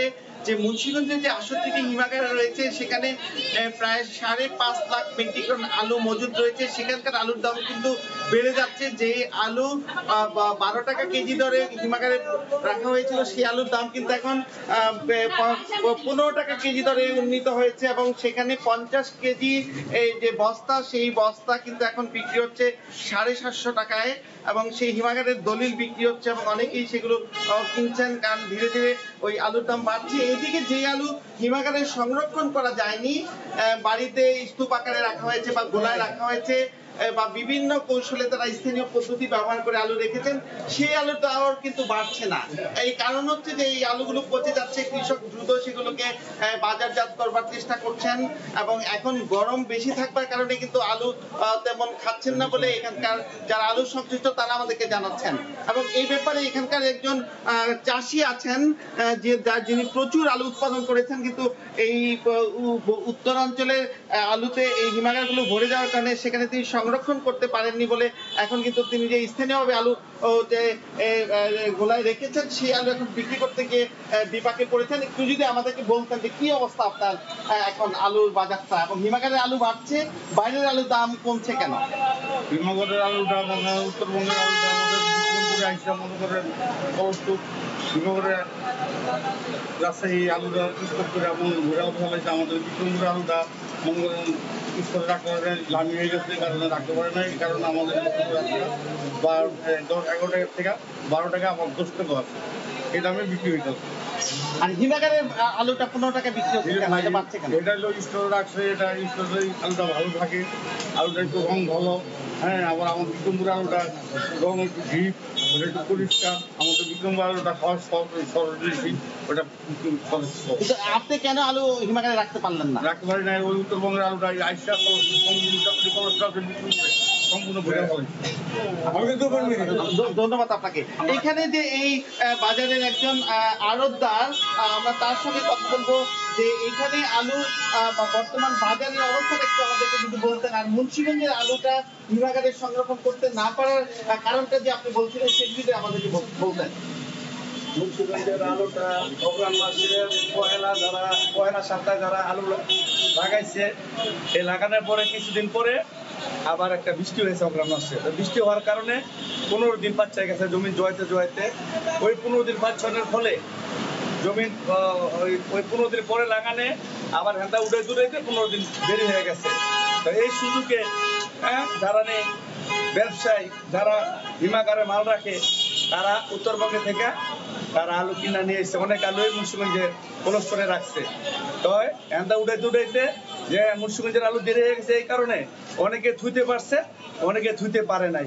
না থোয়ার কারণে অনেকের মালে ঘরে এখন গরমের কারণে নষ্ট হয়ে যেতেছে, ঠিক মতো পাঠি পায় না বেচার জন্য, পাইকার পায় না, এই অবস্থা। আর গরমের কারণে অনেক চেতন পাইতেছে আলু। ধন্যবাদ আপনাকে। তো এই যে মুন্সিগঞ্জ হচ্ছে আলু ভিত্তিক যে অর্থনীতি, সেটা সবচেয়ে বড় জেলা এবং এই জেলায় সবচেয়ে বেশি আলু উৎপাদন হয়। এখানকার যে এই আলু ভিত্তিক যে অর্থনীতি, সেটি এখন কিন্তু চ্যালেঞ্জের মুখে পড়ে গেছে। এবারে যে মুন্সিগঞ্জের যে কৃষি বিভাগ, তারা জানাচ্ছেন যে মুন্সিগঞ্জে এবছর প্রায় 13 লাখ মেট্রিক টন আলু উৎপাদন হয়েছে, কিন্তু সেই আলুগুলো কিন্তু তারা যথাযথভাবে সংরক্ষণ করতে না পারার কারণে এবং পাইকার এবং সেগুলো বিক্রি না করার কারণে কিন্তু মুন্সিগঞ্জের চাষিরা আবার চ্যালেঞ্জের মুখে পড়েছেন। এই ছিল মুন্সিগঞ্জের আলুর বাজারের সর্বশেষ। ফয়সাল। মুন্সিগঞ্জের ধলাগাঁও বাজার থেকে সরাসরি যুক্ত হয়ে জানাচ্ছিলেন সহকর্মী নাসির উদ্দিন উজ্জ্বল। গত এক সপ্তাহ ধরে রাজশাহীতে তাপমাত্রার পারদ বেড়েই চলেছে। তীব্র গরমে ব্যাহত হচ্ছে নগরবাসীর স্বাভাবিক কার্যক্রম। সবচেয়ে বেশি বিপাকে পড়েছেন দিন এনে দিন খাওয়া মানুষেরা। তীব্র তাপপ্রবাহে নাকাল রাজশাহীর মানুষের জনজীবন। বৃষ্টিহীন বৈশাখের প্রচণ্ড খরতাপে হাঁসফাঁস করছে মানুষ। দিনে যেমন রোদের তাপদাহ, রাতেও গরম হাওয়া। গেল এক সপ্তাহ ধরে রাজশাহীতে তাপমাত্রার পারদ 35 থেকে 40 ডিগ্রি সেলসিয়াসের মধ্যে ওঠানামা করছে। ফলে প্রচণ্ড গরমে স্বাভাবিক কাজকর্ম ব্যাহত হবার পাশাপাশি ভোগান্তিতে পড়েছেন নগরবাসী। অনেকটাই গরম, যা আসলে সহনীয় পর্যায়ের মাত্রা অতিক্রম করার কাছাকাছি। প্রচণ্ড গরম, যে গরমে বাইরে আসা মানুষের জন্য খুব কষ্টকর হচ্ছে। একে তো মাহে রমজান, তার মধ্যে করোনার কঠোর লকডাউন চলছে। প্রচণ্ড গরমের মধ্যে কাজের আশায় বের হওয়া খেটে খাওয়া মানুষ পাচ্ছেন না উপার্জনের পথ। কাজের অসুবিধা হচ্ছে, গরমে থাকা যাচ্ছে না। কাজকর্ম তো করাই লাগবে, তাই এই গরমেই কাজকর্ম করতে হচ্ছে, রোজা থাকতে হচ্ছে। বৃষ্টিপাত না হলে ভ্যাপসা গরমের মাত্রা আরও বাড়তে পারে বলে আভাস দিয়েছেন স্থানীয় এই আবহাওয়াবিদ। বৃষ্টি হয়ে যাওয়ার পরে তাপমাত্রা একটু কমতে পারে। সূর্যের আলো সোজা ভেদ করে ভূপৃষ্ঠে এসে পতিত হওয়ার ফলে খুব তাড়াতাড়ি উত্তপ্ত হয়ে যাচ্ছে। মঙ্গলবার রাজশাহীতে এই মৌসুমের সর্বোচ্চ তাপমাত্রা রেকর্ড করা হয়েছে 40.3 degree Celsius. Saifur Rahman Rocky, সময় সংবাদ, রাজশাহী। বাগেরহাটে প্রতিদিন বাড়ছে ডায়রিয়া রোগীর সংখ্যা। সেবা দিতে হিমশিম খাচ্ছেন নার্স ও চিকিৎসকরা। এ বিষয়ে বিস্তারিত জানাতে সদর হাসপাতালের সামনে আছেন সহকর্মী আলী আকবর টুটুল। সরাসরি যাচ্ছে তার কাছে। টুটুল। ফয়সাল, আপনাকে ধন্যবাদ জানাচ্ছি। আমি এখন আছি বাগেরহাট সদর হাসপাতালের সামনে। আসলে আপনাকে জানিয়ে রাখি যে বাগেরহাটে কিন্তু দিন দিন ডায়রিয়ার রোগীর সংখ্যা বেড়েই চলছে। এখানে আমরা দেখেছি যে বাগেরহাটের সদর হাসপাতালের যে ডায়রি ওয়ার্ডটি রয়েছে, মাত্র 4টা বেড রয়েছে সেখানে, কিন্তু স্বাস্থ্য বিভাগের নির্দেশনায় এখানে আরও 6টি বাড়িয়ে 10টি করা হয়েছে। কিন্তু এখানে কিন্তু এখন পর্যন্ত প্রায় 20 থেকে 25 জন রোগী এখানে ডায়রিয়ার রোগীর আক্রান্ত হয়ে এখানে ভর্তি রয়েছেন, তাদের চিকিৎসা চলছে। আমরা কথা বলেছি, এখানে কিন্তু নারী, শিশু এবং পুরুষ 3 শ্রেণীরই এবং এখানে রোগীরা রয়েছেন। তার মধ্যে শিশু সংখ্যাটাই বেশি এবং বিদ্ধ। আমরা কথা বলেছি এখানে যাদের রোগীর এবং রোগীদের স্বজনদের সাথে, তারা যেমনটা জানিয়েছেন যে আসলে বাগেরহাটের সদর উপজেলার বিভিন্ন গ্রাম থেকে কিন্তু তারা এখানে এই হাসপাতালে ভর্তি হয়েছেন এবং তারা কিন্তু এই শুষ্ক মৌসুমে প্রচণ্ড তাপদেহের কারণে এবং দূষিত পানি পান করার ফলে কিন্তু এই পেটের পীড়া এবং বমি এবং এই কারণে কিন্তু হাসপাতালে ভর্তি হচ্ছেন। এখানে রোগীরা বলেছেন যে আসলে যে আমরা চিকিৎসা নিচ্ছি, চিকিৎসা কিন্তু এখানে স্যালাইন বা অন্যান্য কিছুটা কিনতে হচ্ছে তাদের নিজেদের খরচে।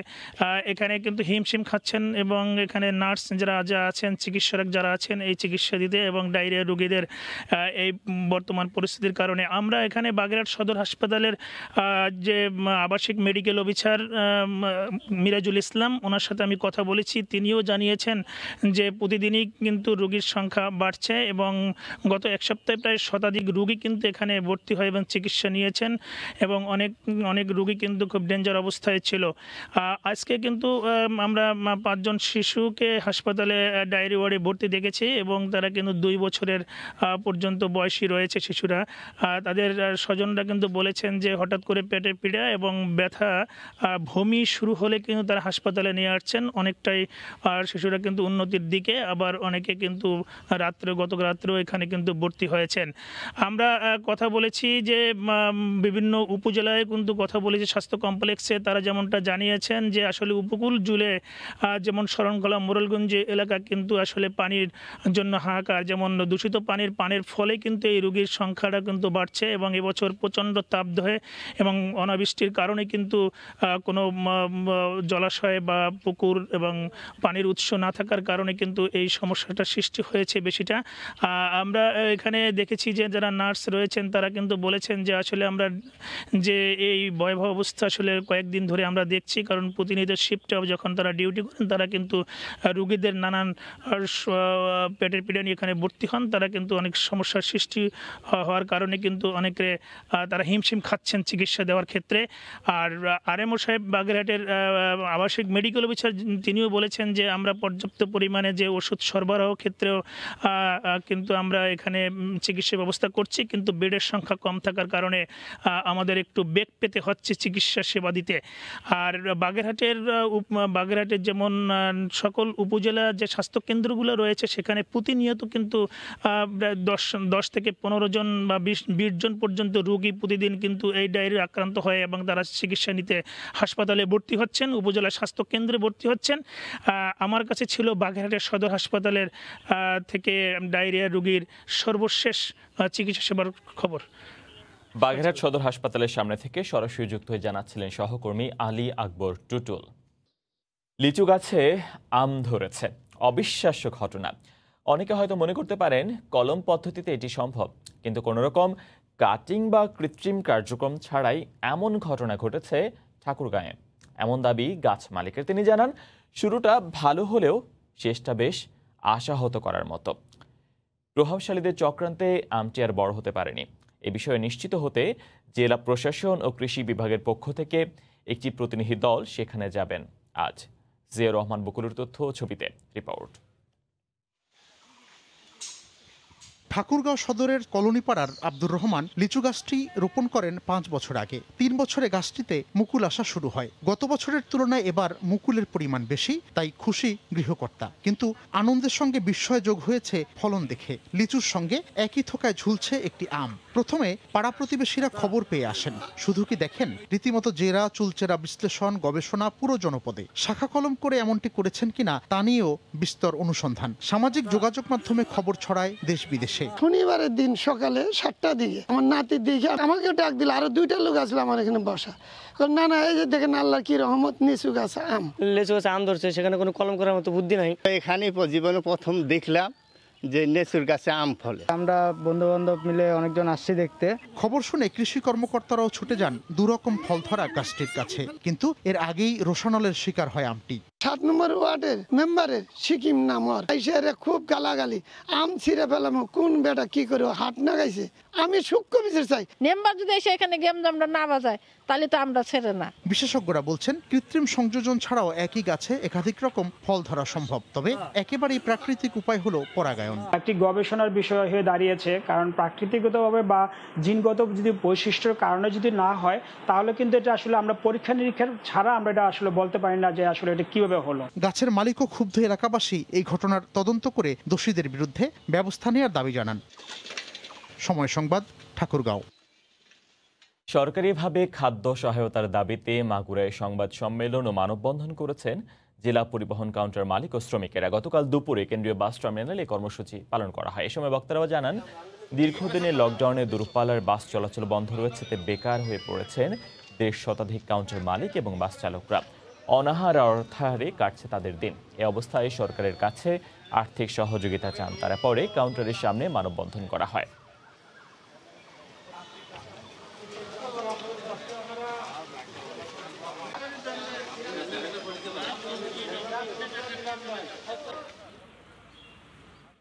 লকডাউনে কর্মহীন শ্রমজীবী মানুষকে সহায়তা দিয়েছে নারায়ণগঞ্জ জেলা প্রশাসন এবং রাঙামাটির টি.কে গ্রুপ। শহরের কর্মহীন খেটে খাওয়া মানুষের মধ্যে খাদ্য সামগ্রীর প্যাকেট বিতরণ করেন জেলা প্রশাসক। 300 পরিবারকে 10 কেজি করে চাল, 3 কেজি আলু, 1 কেজি ডাল, 1 লিটার তেল, 1 কেজি পেঁয়াজ ও 1 কেজি করে লবণ দেওয়া হয়। এদিকে রাঙামাটিতে সার্কিট হাউস এলাকায় 5 শতাধিক পরিবারের মাঝে খাদ্য ও আর্থিক সহায়তা দেওয়া হয়। সচিব পবন কুমার চৌধুরী এগুলো বিতরণ করেন। এরপর সিভিল সার্জনের হাতে করোনা সুরক্ষা সামগ্রী তুলে দেন তিনি।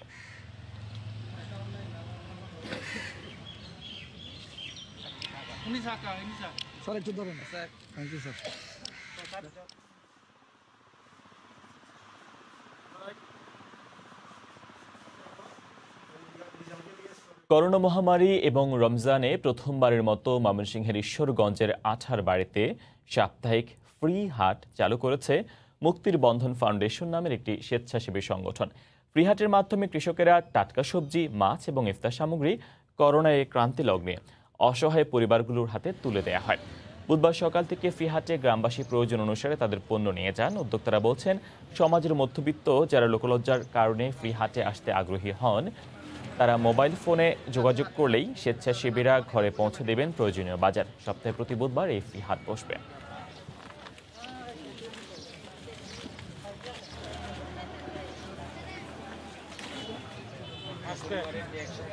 আগামী 17 মে থেকে ফ্রান্সে বার, রেস্টুরেন্ট সহ বিভিন্ন ব্যবসা প্রতিষ্ঠান খুলে দেওয়ার ঘোষণা দিয়েছে সরকার। পাশাপাশি আগামী সপ্তাহ থেকে পর্যায়ক্রমে শিশু পরিচর্যা কেন্দ্র সহ অন্যান্য শিক্ষা প্রতিষ্ঠান খুলে দেওয়া হবে বলেও জানানো হয়। এদিকে বাংলাদেশে লকডাউনের কারণে সব ধরনের বিমান যোগাযোগ বন্ধ থাকায় ফ্রান্সে ফেরা নিয়ে অনিশ্চয়তা উদ্বেগের মধ্যে রয়েছেন প্রবাসী বাংলাদেশিরা। প্যারিস থেকে আরও জানাচ্ছেন লুৎফুর রহমান বাবু। করোনা সংক্রমণের মধ্যেই ফ্রান্সে আগামী 17 মে থেকে বার, রেস্টুরেন্টগুলো খুলে দেওয়া হবে এমন সিদ্ধান্তের কথা জানানো হয়েছে। দেশটির স্বাস্থ্য সংক্রান্ত বিশেষ কমিটি সরকারের উচ্চ পর্যায়ের সাথে বৈঠক শেষে এই সিদ্ধান্তের কথা জানায়। প্রাথমিক অবস্থায় রেস্টুরেন্টের তেরাস অর্থাৎ সামনের অংশ খুলে দেওয়া হবে। তবে সরকারের তরফ থেকে এও জানানো হয়েছে, স্বাস্থ্য সুরক্ষা কিংবা স্বাস্থ্যবিধি মানার বিষয়ে সরকার তীক্ষ্ণ নজর রাখবে। লকডাউন চলাকালীন 10 কিলোমিটারের বাইরে চলাচলের ক্ষেত্রে অ্যাটাস্টেশন রাখার যে বাধ্যতামূলক বিধিবিধান ছিল তাও পরিবর্তন করা হচ্ছে। আগামী 3 মে থেকে 10 কিলোমিটারের বাইরে চলাচলের ক্ষেত্রে আর অ্যাটাস্টেশন সাথে রাখতে হবে না। আর আগামী সপ্তাহে দেশটির শিশু পরিচর্যা কেন্দ্র থেকে শুরু করে অন্যান্য শিক্ষা প্রতিষ্ঠান পর্যায়ক্রমে খুলে দেওয়া হবে। এদিকে বাংলাদেশে লকডাউনের কারণে বিমান যোগাযোগ বন্ধ থাকায় দেশে আটকে পড়া ইউরোপ প্রবাসী বাংলাদেশিরা তাদের উদ্বিগ্নতার কথা জানিয়েছেন। আজকে সকাল 10:30টার সময় আমার ফ্লাইট ছিল কাতার এয়ারলাইন্সের মাধ্যমে। গতকালকে আমি যোগাযোগ করছিলাম সিলেট অফিসে, কাতার এয়ারলাইন্স। ওরা বললো ট্রানজিটের সকল ফ্লাইট বন্ধ, শুধুমাত্র বিশেষ ফ্লাইট চালু। যখন আমি জানতে পেরেছি, ঠিক সেই মুহূর্তে আমার পক্ষে যাওয়া সম্ভব হয় না। শুনতেছি বিশেষ ফ্লাইট চালু হয়েছে, কিন্তু ইউরোপের জন্য বিশেষ কোনো ফ্লাইটের নির্দেশনা নাই, যার কারণে আমাদের কবে যাওয়া হবে সেটা অনিশ্চিত হয়ে গেছে। আমরা যারা ইউরোপ প্রবাসীরা রয়েছি তাদের জন্য বিশেষ কোনো ব্যবস্থা করা হয় নাই, যার জন্য আমরা অনিশ্চয়তার মধ্যে আছি যে আমরা কবে আবার ইউরোপ ফিরে যেতে পারবো। দীর্ঘদিন পর বার, রেস্টুরেন্ট খুলে দেওয়ার সিদ্ধান্তের কথা জানতে পেরে অনেক খুশি সেই প্রতিষ্ঠানগুলোতে কাজ করা মানুষজন। তারা অপেক্ষায় আছেন কবে তাদের কর্মস্থলে ফিরতে পারবেন তারা। বার রেস্টুরেন্ট খুলে দেওয়ার পর জীবনযাত্রা স্বাভাবিক হবে, প্যারিস ফিরবে তার আগের রূপে, এমন প্রত্যাশাই সবার। মামুল হোসেন বাবু, সময় সংবাদ, প্যারিস। এখন থেকে জেদ্দা কনসুলেটে পাসপোর্ট নবায়ন ও প্রবাসী কার্ডের আবেদন জমা দিতে পারবেন প্রবাসী বাংলাদেশিরা। এক্ষেত্রে দিতে হবে না অতিরিক্ত কোনো ফি। সম্প্রতি এই বিষয়ে জেদ্দা কনসুলেটের পক্ষ থেকে একটি বিজ্ঞপ্তি প্রকাশ করা হয়। দীর্ঘ 1.5 বছর পর এই সুবিধা চালু হওয়ায় খুশি প্রবাসীরা। জেদ্দা প্রতিনিধি আল মামুন শিপনের রিপোর্টে বিস্তারিত।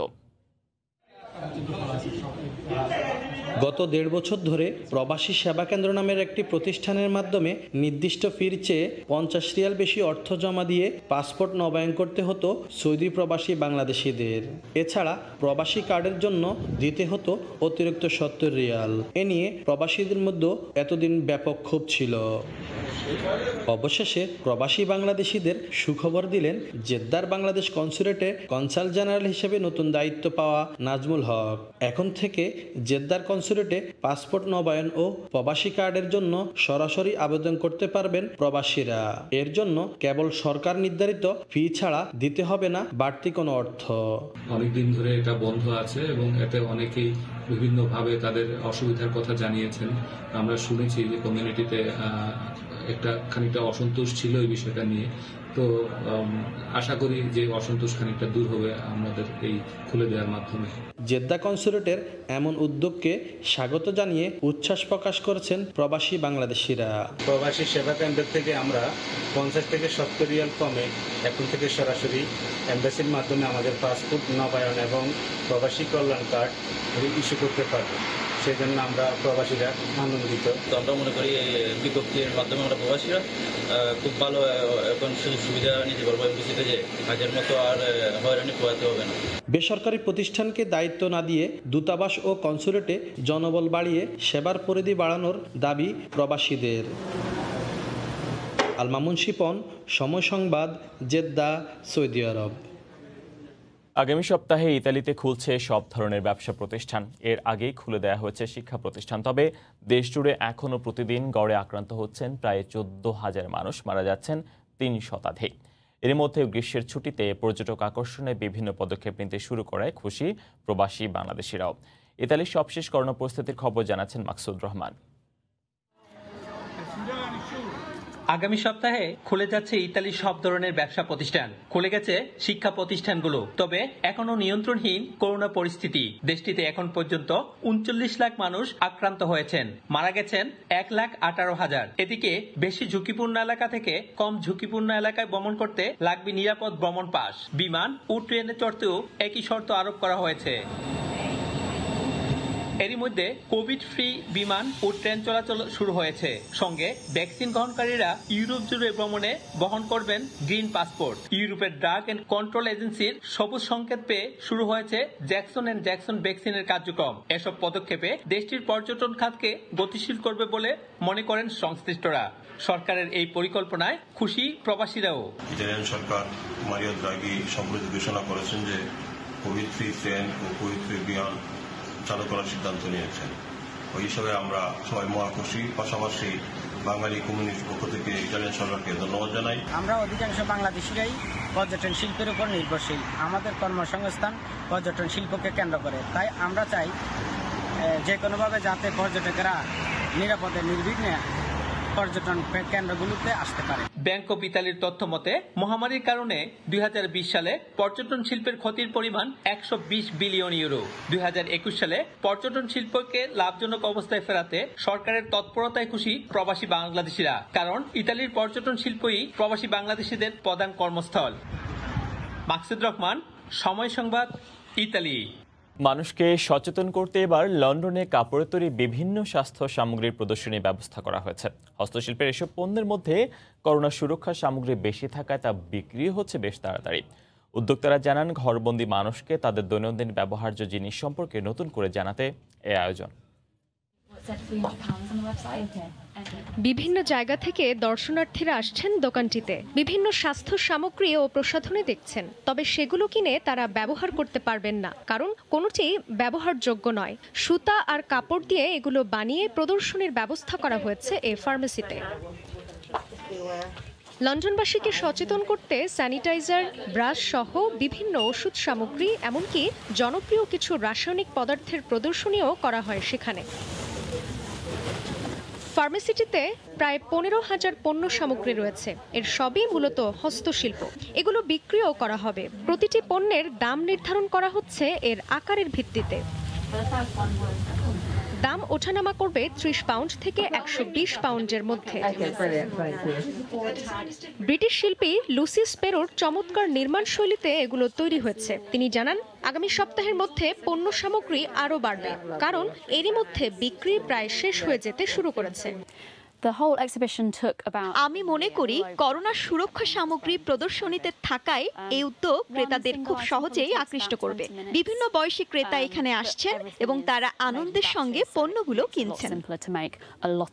করোনা মহামারীর কারণে মানুষ ঘর থেকে বের হতে পারেননি দীর্ঘদিন। বর্তমানে লন্ডনের পরিস্থিতি অনেকটা স্বাভাবিক হওয়ায় মানুষকে আকৃষ্ট করতেই চমৎকার এই উদ্যোগ নিয়েছে কর্তৃপক্ষ। জান্নাতুল সাদিয়া, সময় সংবাদ। ভোরের সময়ের পর্যায়ে শীর্ষ সংবাদ জানিয়ে দিচ্ছি আরেকবার। করোনার ঊর্ধ্বগতিতে অক্সিজেন সিলিন্ডারের চাহিদাও তুঙ্গে। কয়েক মাসে রিলিফ খরচ বেড়ে 4 গুণ। লাগামহীন বাজার নিয়ন্ত্রণে নেই নজরদারি। চট্টগ্রামে ভ্রাম্যমাণ গাড়িতে করোনা নমুনা সংগ্রহের ব্যতিক্রমী উদ্যোগ। ভোগান্তি ছাড়া পরীক্ষা করতে পেরে খুশি। খোলা স্থানে লাইনে দূরত্ব থাকায় সংক্রমণের ঝুঁকিও কম। লেবানন ফেরত শিশু জয়নবার ঠাঁই হলো ঢাকার বস্তিতে। করোনায় মাকে হারিয়ে অনিশ্চিত জীবন। দ্রুত দায়িত্ব নিতে সংশ্লিষ্ট সংস্থার প্রতি আহ্বান উন্নয়ন কর্মীদের।